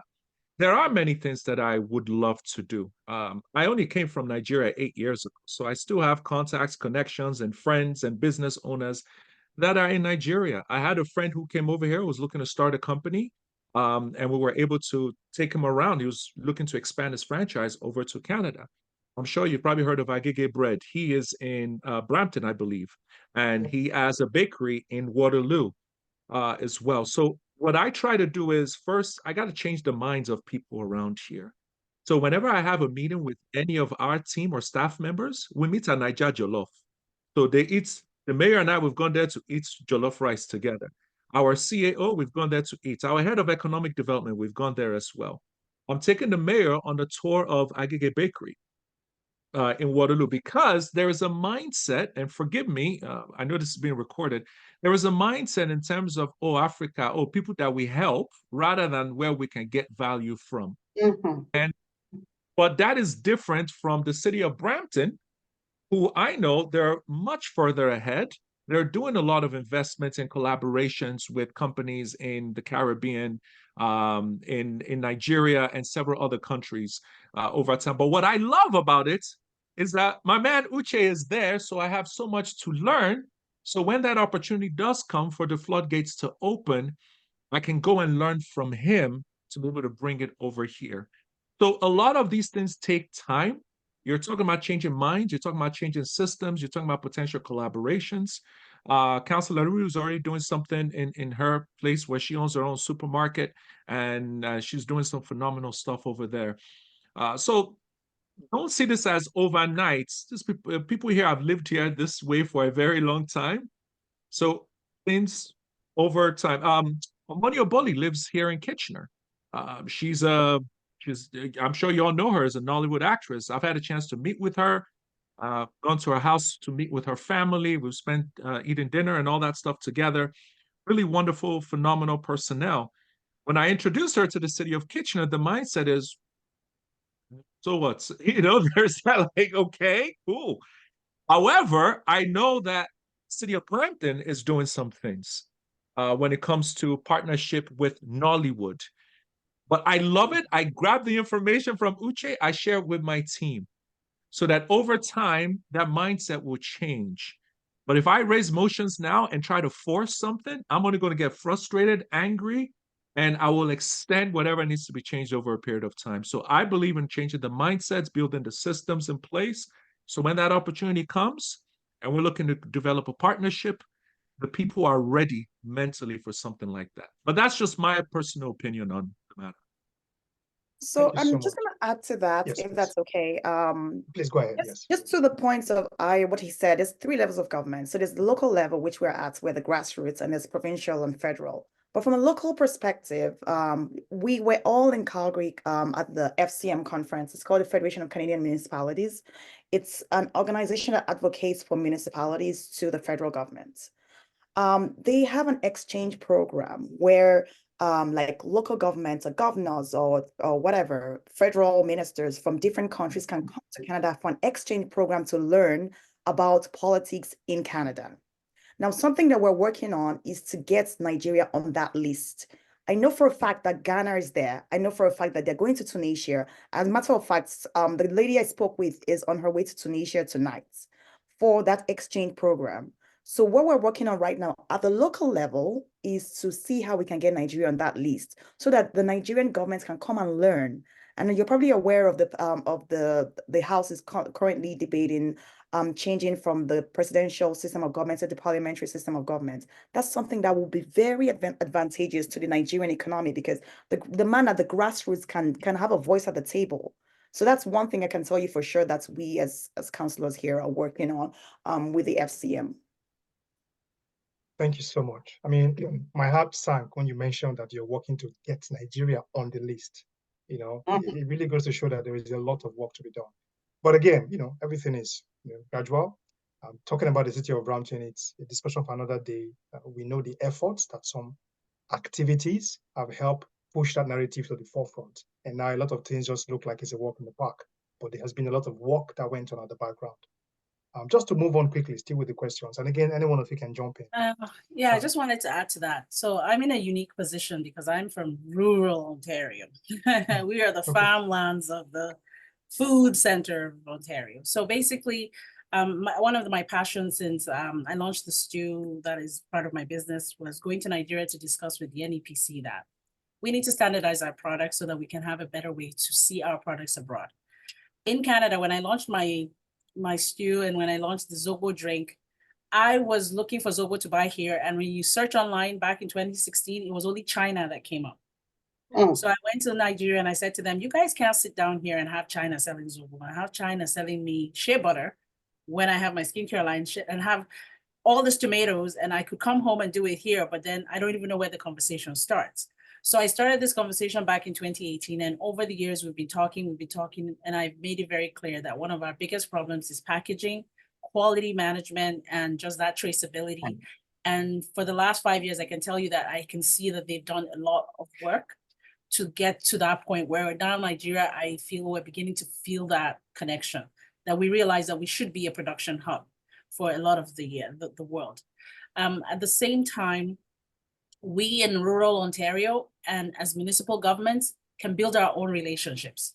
So at the municipal level, we're building relationships with chambers of commerce across the world, where my mayor just came back from Japan, for example, and the Canadians in Japan hosted the Chamber of Commerce dinner to host the mayor, helping to identify opportunities that we can bring back to Canada and vice versa. The same thing is happening with me and others at individual levels, looking for companies that are solving some of the problems that we have and proactively inviting them to come. Last year, I invited the Niger State government to come to my municipality because we have a factory that produces tractors, you know, the things that you attach to the tractors that help with rigging. We have a world-class company that is a soil science company right in my backyard that will test the soil and tell you what you should plant and what you shouldn't plant and how the water irrigation will work and blah, blah, blah. I put these people together hoping that I would invite them to come as an exchange dinner. And everyone in Nigeria wants to come, but they don't want to put in the work to get the answers that you need, to get the contacts that you need together. And I got to the point where I pulled out because if I'm gonna put my face forward and I'm gonna put Nigeria forward, it has to be the best foot forward. So yes, there's a lot of opportunities at the municipal level that municipalities are in charge of their own land. We're in charge of our electricity. We're in charge of our transportation and garbage. So all these things have direct opportunities in Nigeria. We are manufacturers here, there are farmers there. We have farmers here who can take their expertise and go and share there and teach them. So I've been working at that angle, and I know, like Ayo said, it can't happen overnight, but those are areas that we need to really be proactive in. And in the exchange of young people rising in government, some people are studying governance and public administration in universities. I remember as a public administration student, my dad's best friend, Aliyu Mohammed, was the former secretary of Nigeria at some point. He was the inspiration behind me wanting to study public administration. But while I was in that class with the best grades, people wondered why I was there. It was my choice, but half the class were apparently there because they didn't get biz admin. So we have a very silly attitude to people wanting to do what they want to do in Nigeria, not using that. So I studied public admin with a passion. And today I find myself doing the same thing somehow, but with that passion and understanding that that is possible, we have students now that are experiencing that same thing. They don't see value in them because they didn't study engineering or they didn't study pub biz admin or whatever. But if you have those students now that are coming out of college, come to places like Canada and come for conferences where governance is happening, or exchange, to political debates, or even just experience what the systems are, even to visit parliament or to come to a municipal government. There's opportunities, and governors in Nigeria have the power to do these things. They just need to have the foresight, the insight to inspire the next generation. And I think those are the opportunities that we have. So now, oh, sorry, please go ahead. Oh, I'm just going to keep mine very short. I think looking at the time. my city and region is oil based, or our economy is oil focused. And that we have a lot in common with Nigeria. And sometimes I look at the entire volume or the entire production around here is just maybe what Shell or Total would produce back in Nigeria. So that being said, I'm just looking at how we can connect any trustworthy people to do some work or to provide, whether it's consulting or real work or vice versa from this end, how we can copy shamelessly from what is being done here, or they can find some things to learning points from Nigeria. I'm also very keen about the tourism is also something that one of the ways that we are looking at by diversifying our economy in this region is tourism is a main focus. And that's why I've reached out to Uche. We've had some discussion. We are still working on some strategies on how to connect, collaborate, whether with the Nigerian communities in Ontario or outside the country. And again, we've just started doing those walks, and we are on the table now, so we can contribute to what's being said and being done. So I believe opportunities would continue to increase as we go along the way. But one main thing for me is collaborating with the likes of Uche, who they've gone some steps ahead of where we are. Thank you. Thank you so much, Councillor. So just to put it out there, in case some of you are wondering why there's this reference to the city of Brampton and to myself, I am the investment attraction coordinator focused on African Caribbean markets for the city of Brampton in Ontario. And we are the only city in Canada that actually has that focus in terms of economic development. And we've been doing this for years. We've had the mayor go to Nigeria twice. I have made a couple of trips also. I will be making another one shortly. And it's something that is completely new to Canada, including in academic spaces. They don't have a program for dealing with the African Caribbean markets. It's a long way to go, but hopefully Brampton is gradually bridging that gap. And so the whole issue around economic development is really very important. And like Councillor Funke said, it's something we are also working on. So because of time, I'm just going to fast forward the questions here. I see one interesting question. I just like it, the answers could be pretty straightforward. And anyone of you can help on this. Are you thinking about a coalition of Nigerian Canadian councillors in Canada? Or it could be politicians in Canada or something. I mean, now we have 4 of you, but at the end of this program, I'm sure that more persons will be interested, and hopefully down the line, we'll have more councillors and maybe MPPs and MPs and MLAs. So just from you here now, is any one of you thinking about a coalition of Nigerian Canadian councillors in Canada? I think we already do that. I is our president. Yeah, there you go. It's a spokesperson. Yeah. We have a secret group. We are way ahead of you guys. Yeah. Yes, I love that. I know there's been some communication ongoing though, but I didn't know it was really like an organized group. Yeah, we have something going. I can confess. It's a responsibility that we carry. We have no choice. Being the first, we have to. Yeah, we have no choice. God has given us that responsibility. We have to take it. Thank you so much. And interesting, we were all in Alberta. 3 of us were in Alberta, so we had a chance to meet Deputy Minister. So that was. Say that again. Ako Ufodile. Thank you. We had a chance to meet him. Yes, He's the Deputy Minister for Immigration and Multiculturalism. And we had some really, really good chats as we were all eating pounded yam and enjoying ourselves. Had some good laughs as well. I think most importantly, though, yes, we're all in the same group and we chat regularly and exchange information. We learn a lot from one another. I know Councillor Gibbs and I have had some conversations where we talked about like social media strategies and things like that. And not many people know this. I reached out to her when I wanted to run. My wife reached out to Councillor Gibbs on LinkedIn, So we got on a call and she was able to she had like a full page of notes of things to share with me. And I'm like, slow down now. You know, I mean, here we are later, and I was able to also add value for her as well. And I know Yeah, Councilor vice Funke and I versa. reached out to them. But And you know, I always raised about how he reached out to me when he was going to run for council. But Ayo has been such a value for me personally as well as because I continue to run in my second term and as I continue to look at the mayoral seats. So I want to give you kudos to that. Over to you, Ayo. Thank you for that, for being thank such a you. and yes, and we do have a coalition already, and with so much love and so much support for each other. We come and rant when we want to rant. We come and celebrate when we want to celebrate.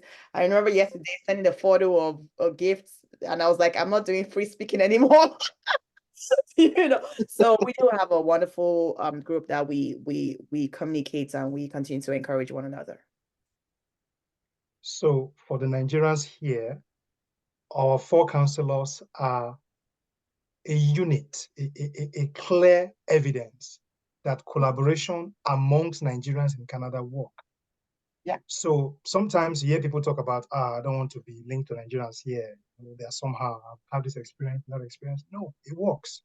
And these are people in politics. If it can work for them in politics, it can work for you and I in the professions, in the community, as neighbors, as people that just know themselves through one program or the other. So we should encourage ourselves to, meet in groups, do things together, share ideas, and really grow. It is very important for us to start with togetherness to solve whatever challenges we have. Most things are working out for them now because of how behind the scene they have their meetings. I can imagine what they discuss over there. They share challenges, ideas, come up with stuff, and then they go around with it. So it's very important. I just want to say, people need to know that at the municipal level, your councillors are the closest to the people. They're closest to the things that affect you on a daily basis. So we have a duty to know those little things that affect people. And that's why it's important for them to know that reaching out to your municipal councillor is your first go-to person before you go to healthcare or education at the provincial level. We are the ones taking care of everything that you need on your daily basis.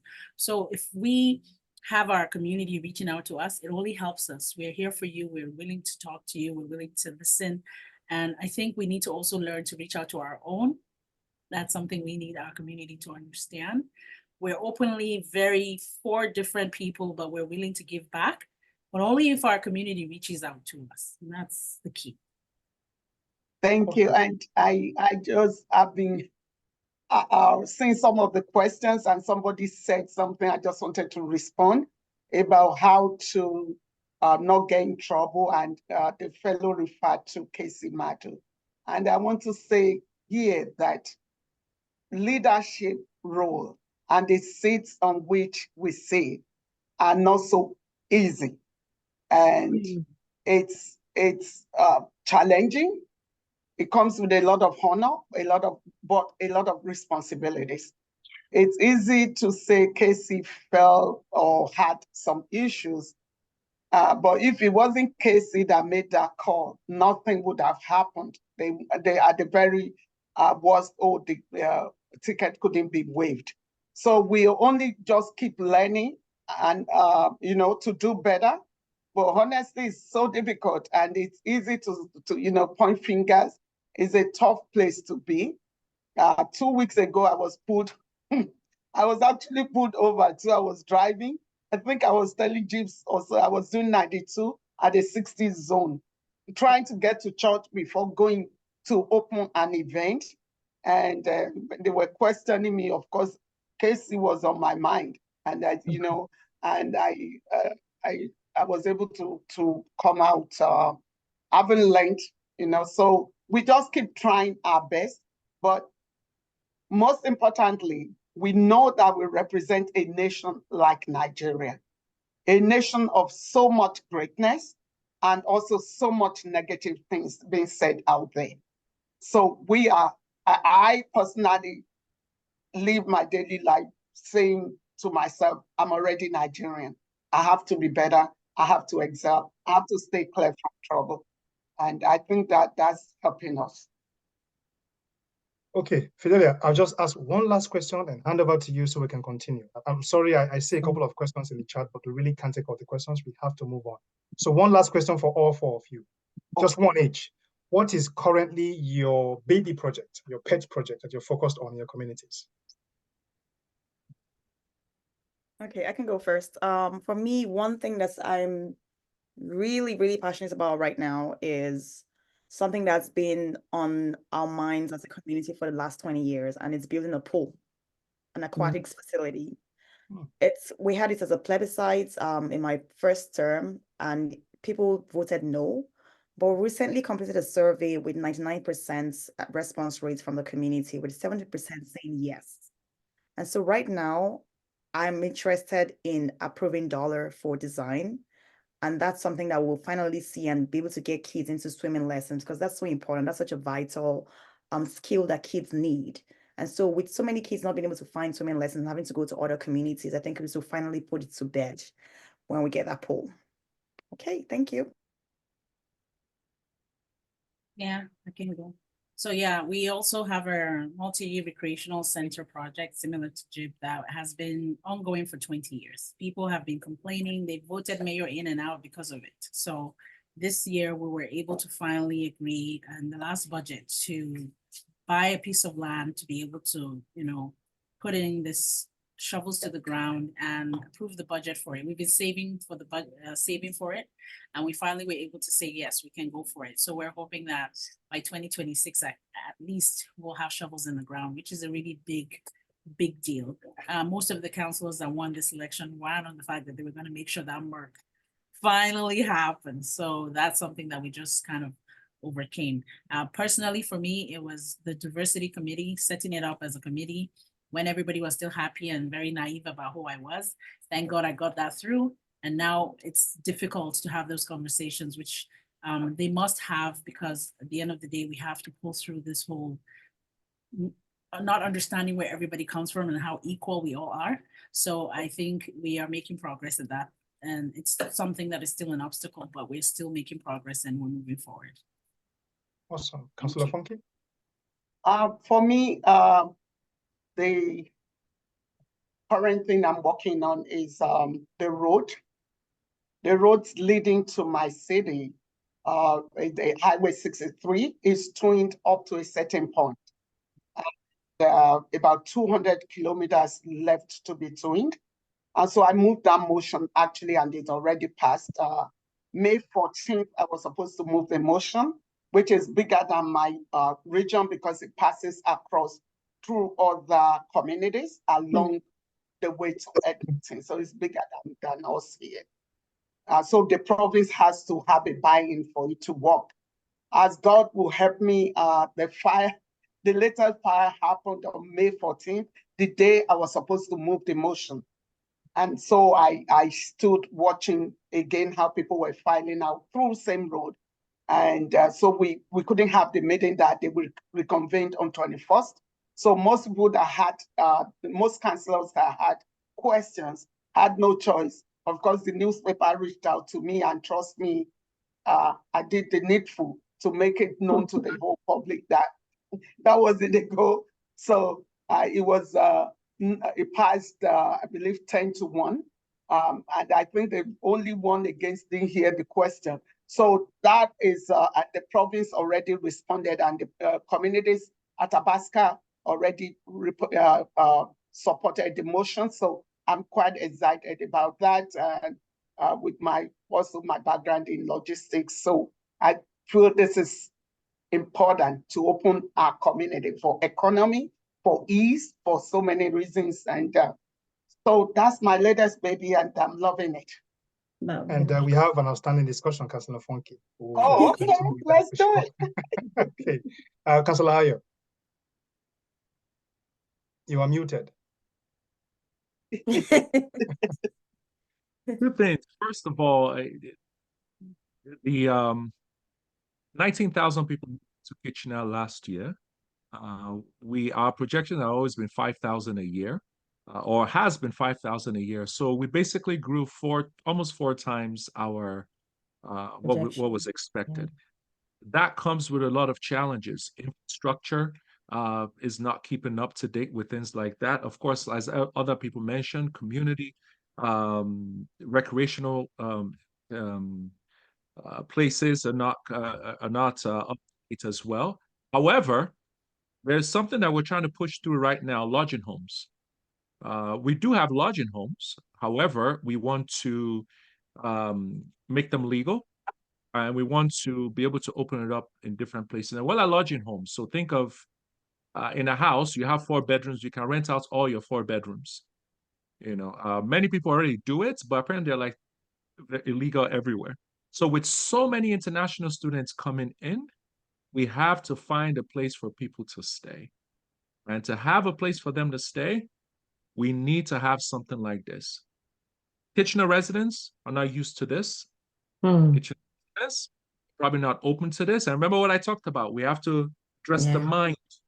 So talk about the system. So for me, this is huge, because for all the Nigerians that send text messages, that is a burden to me sometimes. And I don't mean a burden as in they're disturbing, but a burden as in what can we do about it?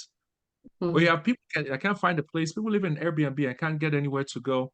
I can't solve their problem until we come up with something. And lodging homes is something that we're currently looking at. It's gone through committee.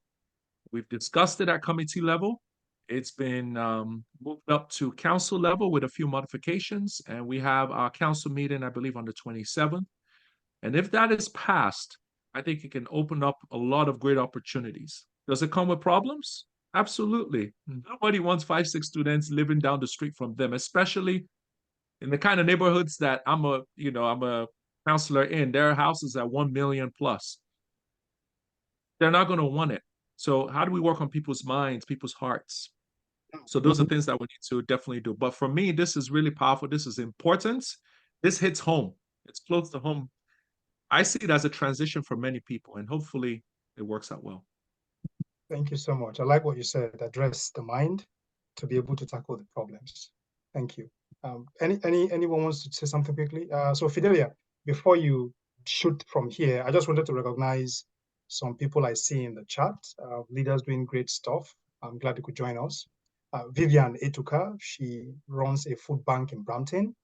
She actually runs Brampton's first and only food bank with food that dedicatedly serves the Caribbean and African community. And she just recently expanded to a large location at the regional level. So that's a big deal for the region of Peel that houses 3 cities. I also see Mercy Itoha Osai. She's the founder and president of Women of Dignity International. She's doing great stuff in the city of Kitchener as well, serving the Waterloo region. She also has a stint around the food bank and serving the community as well. Plus, we know from social media that she has had an opportunity also to meet with the Prime Minister of Canada. So thank you all very much for joining, and thank you for what you do in the community. Okay, if I missed anyone, please, you can just put it in the chat group so we can recognize you. But please, President Fidelia, take it from here. All right, thank you so very much. I just used that opportunity to share our contact information for those. That way we don't have to do that, because I know we're way past the time. That being said, I'm a huge fan of giving people their flowers and their roses. I don't believe in saying it when they pass on. So there was this beautiful message that came in, and I crave your indulgence to read it. It says, "Dear counselors, this is to extend my heartfelt gratitude for the incredible session on this Zoom call. Your speeches were nothing short of marvelous, and the positive messages you shared resonated deeply with me. Each of you spoke with such passion, insight, and dedication to fostering a better future. Your words were not only inspiring, but also profound, touching, leaving a lasting impact on me. It is truly heartwarming to see leaders who are committed to making a difference and uplifting our community even from afar. Thank you once again for your time, your wisdom, and your unwavering commitment to positive change. Your contributions have made a significant difference, and I'm deeply appreciative of the opportunity to have listened to you all. Warm regards, Emma Peters." I just wanted to, in case you didn't read that, and just echoing what Emma said, like, honestly, I don't know what else to add to it. Like, this has been huge. Like, even for me, it is just so warm and inspiring to hear all of you talk, and to, just to remind us that it is possible to do it. Like, we have that can-do attitude, and it's important to hold on to it and to to really bring it out. So I just want to say thank you for your time. I love the camaraderie that I see amongst all four of you. It's beautiful to see leaders uplift each other. Like, it is just so heartwarming to see how you're so supportive of each other, helping each other, and, you know, being there for each other, being sounding boards for each other. I just want to, you know, encourage you to keep that going, and to just, you know, the sky is a stepping stone. We love you. But before I go, just as a reminder to all of the key messages that you've shared, Gibbs told us that if you don't like politics, I don't know, I'm not quoting the exact, but I think you said something around, if you don't like politics, it likes you because decisions were made that would impact you. And that just is stood with me. And you said we need to be at tables where decisions are being made. So how else, what else do we need as a motivation to be at the table? But I also love that Funky said, in doing that, they'll be authentic to yourself, be audacious, hold on to your identity. If you have an accent, that's beautiful, embrace it, love it. And just bring your whole self to conversations and to table, and carry it with confidence. I really love that you talked about that. I also love that, you know, I think it was Khadija that talked about doubts, like there are moments of doubt, there are moments of challenges, but in all, you said, do not be afraid, ask for help. Like, and it's okay when you fail and make mistakes, but don't let that be the defining moment where you lose hope. I love that you talked about it, but I also want to center on the fact that you said, do this with a village, do this with a community, ask for help, don't be a loner on this journey. And one thing that I also saw across the board is that you wear multiple hats. You have different things that you're doing. So for me, it says you can be in office, in governance, and still pursue your real estate business, your fashion business, your steel business. Like, you can wear multiple hats and still be that loving and amazing wife and mother to, or father to your children, and be present in your families. I love that you touched on that. And we talked about self-love, prioritizing your family and doing this work, carrying them along. I talked about how he asked for permission. This is so beautiful, and what heartwarming to hear that a man actually says, I asked for permission. That I hope resonates with a lot of the male figures on this call. And just touching on self-care, again, Jeeves touched on how you can't pour from an empty barrel. So it's really important that you point to yourself by setting boundaries, and really just taking care of yourself. I love that you talked about that. At the end of the day, the attitude that I saw all of you exhibit today is determination. You are also relatable and true to yourselves. And you reminded us that we are capable. And Funky said, we are all capable and we can just do it. And I don't know whether Uche thought about this when he says you can do it, but that's all I heard across the board, is just revive that your can-do attitude experience. And the sky is just the stepping stone for us. So thank you so much for your time. And thank you everyone who stayed. I still see 78 people. It is so amazing on the weekday. God bless you all. And I just wish you a wonderful rest of your week. And I hope we see more people in office. And on that note, I say bye. Thank you Thank all you so so much. Thank you, Freeman. Daisy. Thank you, councillors. Thank you for your time. 2 hours plus with us. Really appreciate Happy it. Democracy Day. And thank you Same for to you. getting that proclamation on behalf of Nigerian Thank community. you. That Thank was you. heart Thank you so lifting much. today. All right. Bye. Bye. Aisha, I think you can end the meeting. Uche, thank you Oh, so you can much. stop the recording as well. Yes. Thank you. Thank you. I really appreciate it. This is awesome. Please, those notes, share the notes with me.